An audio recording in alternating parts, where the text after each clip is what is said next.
is a Greek-style revolt brewing in California. The state is on fiscal life support, and now Governor Jerry Brown, a Democrat, is expected to unveil a plan that, among other things, raises the retirement age for most state employees and requires workers to contribute much more to their retirement costs. Andrew Breitbart of BigGovernment.com says unions will not take this lying down. Andrew, good to see you. First of all, do you think Jerry Brown has a backbone to stick with his plan? Well, this backbone is too little, way too little, way too late, and I'm not going to put this solely on Governor Brown, who's just looking at the Greek-like reality that's facing him. I would look at Arnold Schwarzenegger, who was elected when Governor Gray Davis was recalled, and he had an opportunity to play it straight, but instead he played his tenure as a popularity contest, and he never did what was necessary. And I'm afraid to say that that California is DOA.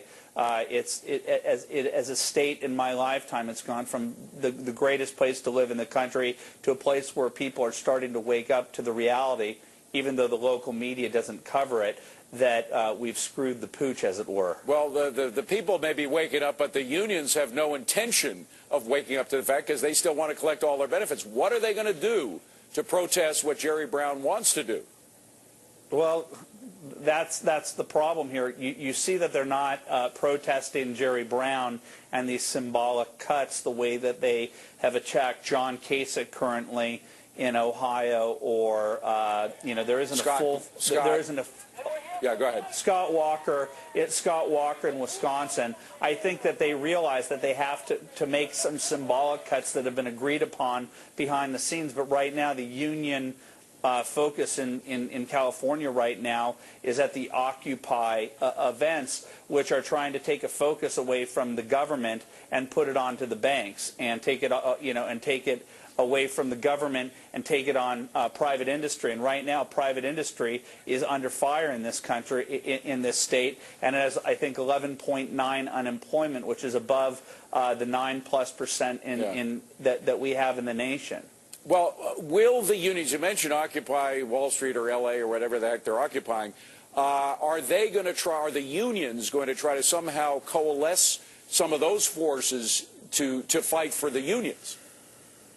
Well, I think that that's the test drive here, is that Barack Obama, when he in Millennium Park, after he got elected, community organizing created the core of Barack Obama's victory team in 2008, but because it became such a sexy mass of people that nobody knew that it was unions and Acorn and SEIU going to his events, they coalesced around it. Those people are gone. The independent voter is gone. The young voter is gone. And what they're trying to do right now with the Occupy movement is try and build up that force. And instead of the force being built upon hope and change, it's now against a rage against the machine, and the machine is corporate America. Well, final question.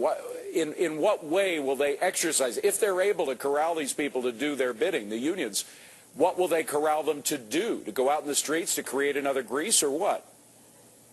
Well, you can see that in the Occupy movements, in an internal emails, that they are working off of not the Greek model, and we've seen protests and we've seen riots in Greece, but you're actually seeing the unions and the anarchists and the socialists use Hamas, working from the Hamas Playbook on trying to incite violence with the police in order to foment a greater violent revolution. And we've had emails, and in their own words, Occupy leaders like Lisa Fithian stating that you cannot reform this system. It needs to be burned down to the ground. Won't they be shut down immediately if they try to do that?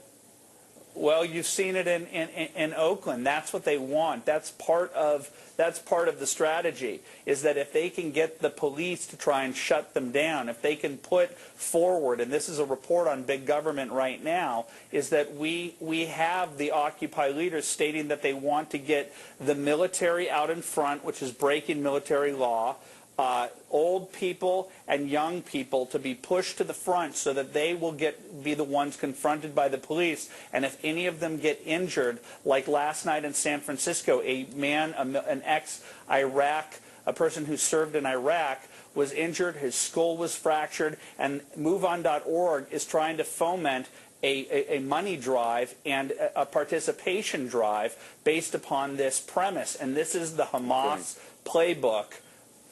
Let's hope it doesn't work its way out there. Andrew, Breitbart, good to see you, my friend. Thank you for coming in. Appreciate it. Thank you, David.